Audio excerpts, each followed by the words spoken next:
এরপর শু যখন বাথরুমে ছিল তখন সং তার কাছে এসে তাকে বিরক্ত করার চেষ্টা করে, কারণ যেসব মেয়েদের মাথা ঠিক থাকে না তারা এমনই করে। কিন্তু সং কখনো শুকে জিতে নিতে পারে না।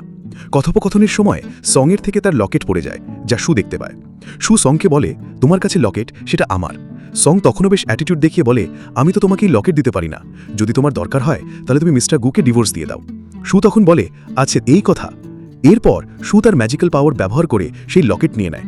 যখন সং লকেটটা নিতে চায় সে হঠাৎ নিচে পড়ে যায়। ঠিক তখনই বাইরে ঘুমোচাং ও এসে পৌঁছে, সাথে ছিল দাদিমা ইউই। মিস্টার গুও।